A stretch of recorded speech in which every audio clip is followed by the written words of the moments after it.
Welcome to my channel অন্বেষণ লাগ। আশা করছি তোমরা সবাই ভালো আছো। আমিও খুব ভালো আছি। অনেকদিন পর একটা ব্লগ নিয়ে এলাম। আজ আমরা সবাই যাচ্ছি মায়াপুর, তো পুরো ব্লগটা দেখতে থাকবো। ফার্স্টেই আমরা বেহালা থেকে যাচ্ছি, তো এখান থেকে আমরা চলে গেলাম হাওড়ায় যে কোনো বাস ধরে, মানে হাওড়ার বাস ধরে আমরা হাওড়া স্টেশনে নামলাম। তো স্টেশনে আমাদের 8টায় ট্রেন ছিল, তো ওখানে ট্রেনে উঠে দেখতে পাচ্ছি বাইরের দৃশ্যটা কত সুন্দর।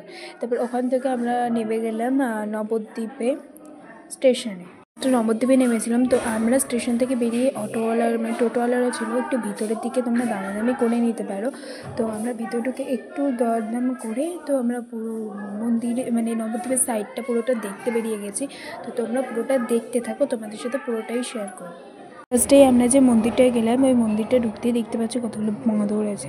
তো এই মন্দিরে ঢুকতেই কিন্তু তোমাদের মানে আমাদের যেমন সাথে টোটো থেকে নামতেই দিয়ে দিয়েছিল হচ্ছে সবজি 10 টাকা করে।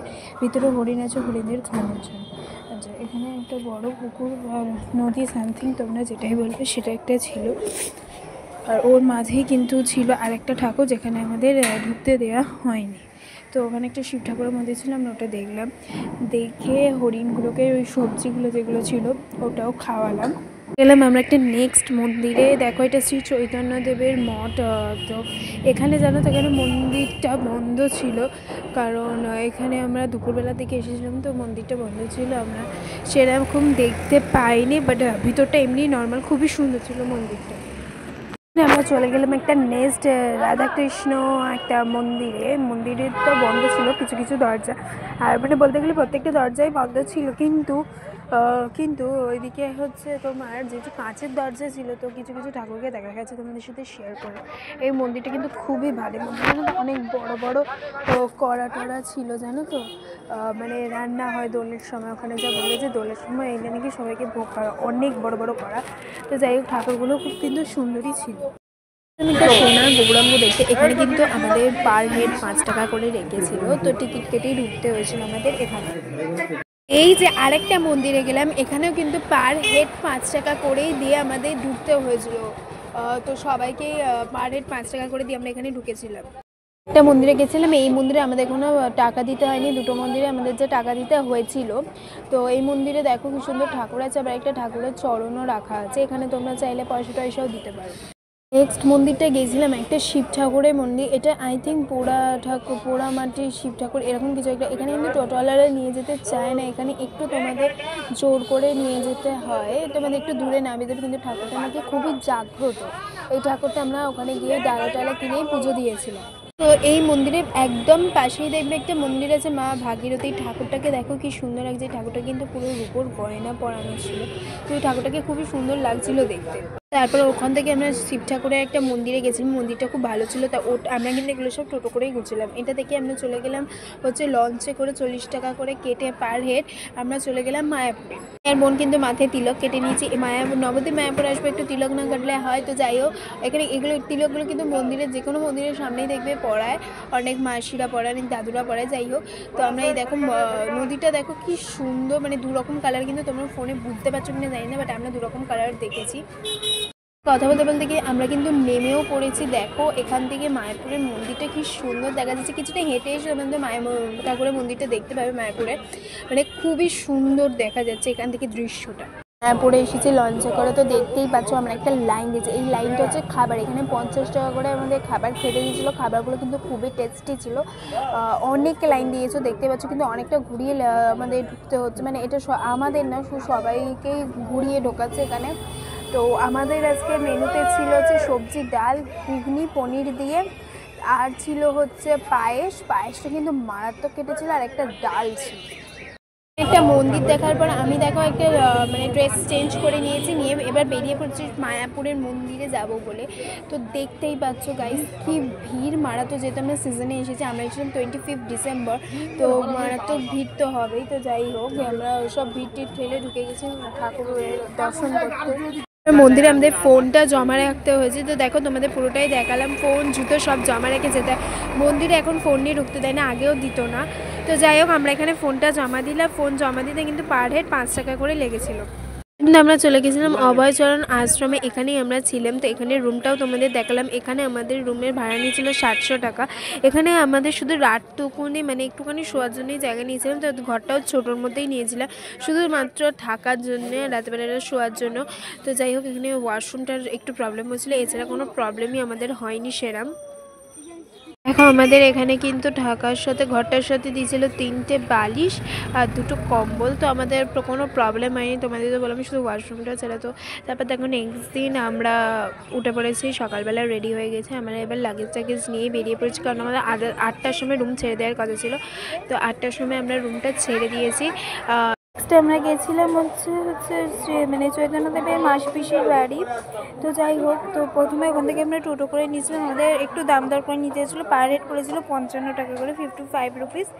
তো আমরা ওই মাসপিসির বাড়ি, এখানে কিন্তু সব জায়গায় আগে থেকেই বলে দিচ্ছে ক্যামেরা অ্যালাউ ছিল না, তাই অর্ধেক জিনিস দেখানো আমার পক্ষে সম্ভব হয়নি। কিছু কিছু জিনিস আমাকে এমনকি লুকিয়ে লুকিয়ে দেখাতে হয়েছে, এমন হয়েছে, মানে কি বলবো। তো যা হোক করে দেখিয়েছি তোমাদের, যা করে বলবো না, অনেক কষ্টে ভিডিওগুলো করেছি, করে তোমাদের সাথে শেয়ার করেছি। দেখো এখানে একটা গাছ ছিল, গাছের সামনে দেখো অনেক খেলনা টেলনা আছে। এগুলো কিন্তু সব মানত করে কেউ খেলনা টেলনা, এবার কিসের মানত সেটা আমি জানি না। তো যে যার মতো মানত করেছিল। আমাদের কিন্তু ভিতরটা, বিশ্বাস করো, এই ভিতরে কিন্তু আমাদের ক্যামেরা মানে ধরায় বারণই ছিল, আমি তাও ট্রাই করেছি ক্যামেরা করে তোমাদের সাথে পুরোটা শেয়ার করা। এসেছি মাসির বাড়ি। তো যাই হোক, এখানে হচ্ছে দেখো একটা মিউজিয়াম মতন একটা করছে, যে গাছটা তোমার জায়গাটা ওটা কিন্তু নিমাই ওখানে জন্মস্থান ওখানটা বলতে পারো। তো যাই হোক, আমরা এখানটায় ঘুরে নিয়ে চলে গেলাম মাসির বাড়ি। মাসির বাড়িটা খুব সুন্দর একটা মিউজিয়াম টাইপের ছিল। দেখো তোমরা, এখানে আমি কোনো কথা বলবো না, তোমরা পড়ে পড়ে জাস্ট দেখো নিজেরাই। এইখানে মানে মিউজিয়ামটা যেটা তোমাদের এক্ষুনি বলে, মিউজিয়ামটা ঢোকার আগে একটা চৈতন্য পড়ে, দেখো কি সুন্দর নিমাই।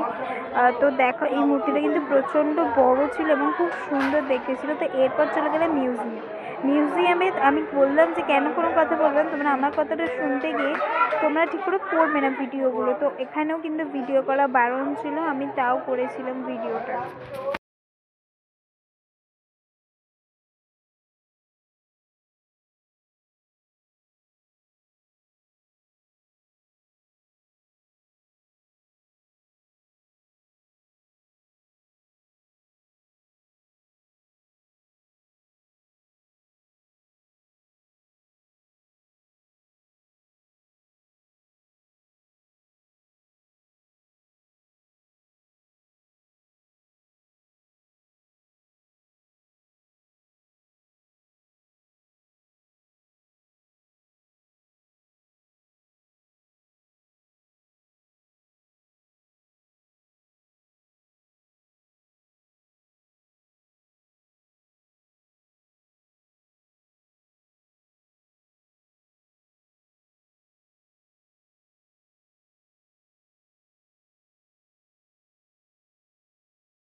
মাসি পিসির বাড়ি থেকে, মাসি মেশোর বাড়ি থেকে ঘুরে এসে আমরা কিন্তু এইখানে চলে এসেছি। আচ্ছা, এইবার এই জায়গাটার নাম আমি সত্যি কথা বলতে একটু ভুলে গেছি। তো এখানেই হচ্ছে 4 বার প্রদক্ষিণ করতে হয়েছিল আমাদের, তো আমরা 4 বার প্রদক্ষিণ করে নিলাম। তারপর মায়াপুরে এবার মানে ভিতরে যে মায়াপুরটা তো কালকে ঘুরে নিয়ে যেতে, এই আরেকটা পার্ট ছিল মন্দির মায়াপুরে। ভাবলাম এই দিকটা যাবো, একটু ফোনটা নিয়ে যাবো, তোমাদের সাথে পুরো ভিডিওটা শেয়ার করবো। তো ভাগ্যবশত সেটা কপালে ছিল না, আমাদের ফোনটা জমা নিয়ে নেওয়া হয়েছিল। তো যাই হোক, তারপর আমরা এখানে টিকিট কেটে নিয়েছিলাম দুপুরবেলা খাবার। দুপুরের পার হেড লেগেছিলো 50 টাকা। তো যাই হোক, এটা আমরা অন্য জায়গায় খেয়েছিলাম, এটা হচ্ছে সুলভ জায়গায় খেয়েছিলাম এখানে, আর কালকে খেয়েছিলাম নামভট্টয়। যাই হোক, এখানটা খুবই ভালো লাগলো, মোটামুটি ভালোই খাবার টাবার ছিল এখানে। প্রথমে দিয়েছিলো খিচুড়ি, তারপর ভাত, হচ্ছে একটা সবজির তরকারি, ডাল আর একটা ঘন্ট।